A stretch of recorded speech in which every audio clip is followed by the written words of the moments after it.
Brought to you by NBC bearing, भारताची पहिली bearing उत्पादक। इगतपुरी तालुक्यातील पंचायत समिती अंतर्गत येणाऱ्या 200 ते 300 शाळांमध्ये शालेय पोषण आहाराच्या जे ऑडिटसाठी आहे त्या ऑडिटसाठी 400 रुपये घेतल्याची धक्कादायक बाब जी आहे ती जी मागासवर्गीय शिक्षक संघटनेचे जिल्हाध्यक्ष आहे सपकाळ सर त्यांनी उघडकीस आणलेली आहेत। आपल्याबरोबर आता सपकाळ सर आहेत, आपण त्यांच्याकडे जाणून घेऊया। सर, नेमकं काय प्रकरण आहे? सर, केंद्र शासनाकडून शालेय पोषण आहार योजना जी काही आहे ती राबवली जाते। गरीब विद्यार्थ्यांसाठी 1ली ते 8वीचे जे विद्यार्थी त्यांच्यासाठी पोषण आहार योजना असते सर। तर त्याचं एक ऑडिट असतं। तर कोणतंही ऑडिट सामान्यतः आपलं कसं वर्षभरामध्ये एकदा व्हायला पाहिजे, परंतु आमच्या शिक्षण विभाग इगतपुरी यांचा असा अजब कारभार आहे की मागील म्हणजे या वर्षभरामध्ये जवळजवळ 4 वेळेस त्या ठिकाणी ऑडिट झालेलं आहे सर। आणि प्रत्येक वेळेस काही ना काही कारणास्तव त्या ठिकाणी पैसे मागितले जातात। मग पहिलं कारण सांगितलं जातं, जे ऑडिटला अधिकारी येतात त्यांना जेवण द्यायचं आहे, बाकीच्या गोष्टी आहेत किंवा कुठलंही राहिलेलं आहे त्याच्यासाठी पैसे द्यायचे आहेत। पहिल्यांदा घेतलं सर त्यावेळेस 200 रुपये देण्यात आले, मुख्याध्यापकांकडून मागितले गेले, नंतर 300 रुपये, नंतर 400 रुपये आणि काल जे काही ऑडिट होतं तर त्या ऑडिटसाठी अक्षरशः 100 रुपयांची मागणी केली।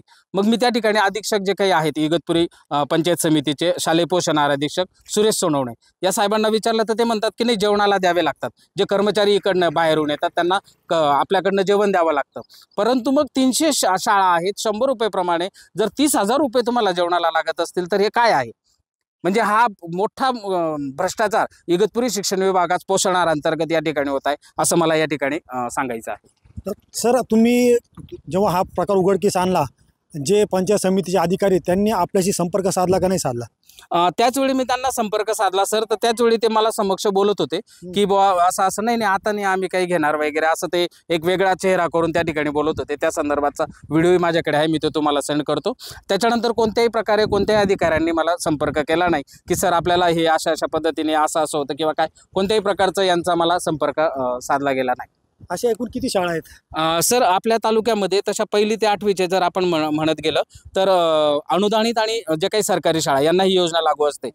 300 ते 350 शाळा या ठिकाणी आहेत आपल्या इगतपुरी तालुक्यामध्ये। तसं पाहिलं तर 300 ते 350 शाळा या इगतपुरी तालुक्यात आहे आणि वर्षातून एकदा ऑडिट होतं, त्यावेळी 4दा ऑडिट करण्यात आलं। नेमका हा ऑडिटद्वारे जमा केलेला पैसा जातो कुठे, हा प्रश्न आता सपकाळे सर उपस्थित करतायत। Shailesh Purohit, TV9 Marathi, Igatpuri. Brought to you by NBC bearing, भारताची पहिली बेअरिंग उत्पादक।